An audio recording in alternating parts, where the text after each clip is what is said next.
Chauhan house में उस दिन का माहौल बिल्कुल अलग था। हवा में अजीब सा तनाव था, जैसे कुछ बड़ा होने वाला हो।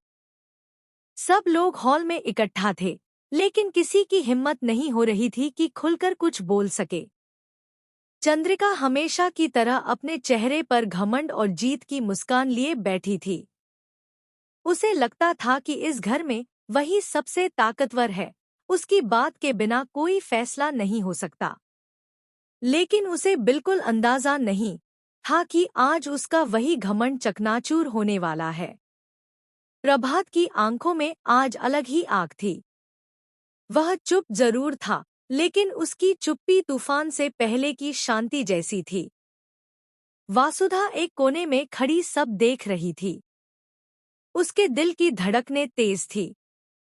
वह जानती थी कि पिछले कुछ दिनों में जो कुछ हुआ, उसने प्रभात को अंदर तक हिला दिया है।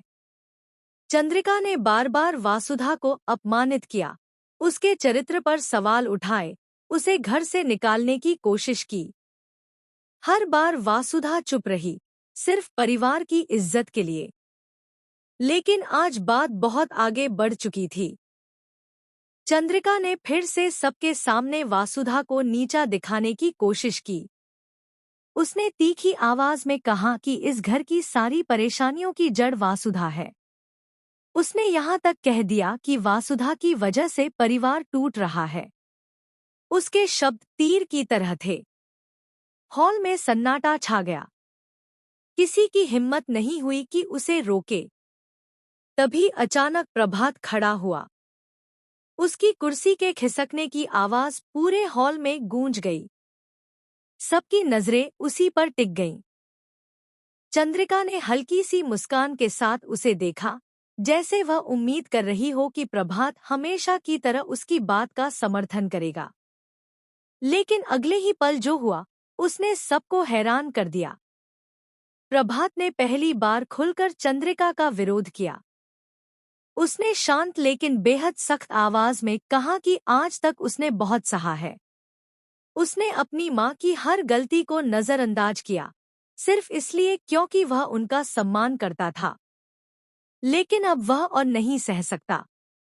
उसने साफ साफ कहा कि वासुधा ने कभी इस घर का बुरा नहीं चाहा। उसने हमेशा सबकी खुशी के लिए खुद को कुर्बान किया है। चंद्रिका का चेहरा उतर गया। उसे यकीन नहीं हो रहा था कि प्रभात उसके खिलाफ खड़ा हो सकता है।